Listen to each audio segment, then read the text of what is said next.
Today, we're diving into a question that gets people really fired up. Are revealing clothes a sign of freedom, or do they cross a line into something else? We're going to break down one really powerful perspective from our source material that connects what we wear directly to the respect we get from others. So, let's get right into it. So this is the core of the debate, right? On one side, you have this powerful argument for personal liberty, for expressing yourself. But on the other side, there's this deep concern that maybe a line is being crossed into what some would call vulgarity. Our source material jumps headfirst into this tension, and we're going to follow that argument step by step. So, where does this viewpoint even begin?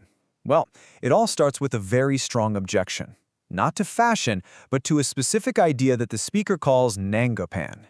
That word right there, nangapan, is the key to this whole thing. It's a really strong word. And notice how she immediately makes it clear that this is not just a critique of women. For her, this applies to everyone, boys and girls.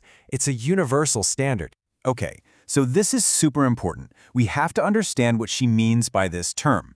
For the speaker, nangapan isn't just about being naked. She's talking very specifically about what she calls half-incomplete clothes. Outfits that she feels are deliberately and way too revealing. This specific definition is basically the bedrock of her entire argument. And to make it crystal clear, the source gives us some pretty specific examples. For men, actor Ranbir Singh's photo shoots are brought up. For women, it's that broader idea of wearing adhe adhure kapade, those half-incomplete clothes. The point she's making is that this is a consistent standard. It doesn't matter if you're a man or a woman. All right, so we've got the objection down. But how does this all tie into the popular idea of liberty? Well, the argument now pivots to tackle that exact concept. According to the speaker, the way many people think about liberty today has been completely twisted. She's basically arguing that a very specific, and in her opinion, a very flawed version of freedom is the one that's getting all the attention. And right here, this is where she says that misinterpretation is coming from. She's directly saying that when many Bollywood actresses talk about liberty, what they're actually promoting is this idea of nanangapan, the very thing she's arguing against. She's drawing a straight line from a certain celebrity culture to what she sees as a broken definition of freedom. Now this brings us to what's really the heart of her argument. If liberty isn't about revealing clothes, then what is it? And this is where she puts forward a really powerful alternative. So, after rejecting that one idea of freedom, the speaker starts to build her case for what she calls true freedom. And this slide really just lays it all out side by side. On the one hand, you have the misinterpreted liberty, which she defines as this public display of negapan that's inspired by celebrity culture. But on the other hand, you have her vision of true liberty, something that's built from the inside out through education and self-reliance, things taught by your parents. And this isn't just some theory she's throwing out there. She connects it directly to her own life. This quote is her proof. The liberty her parents gave her had nothing to do with her clothes. It was about giving her the opportunity that led straight to her being financially independent today.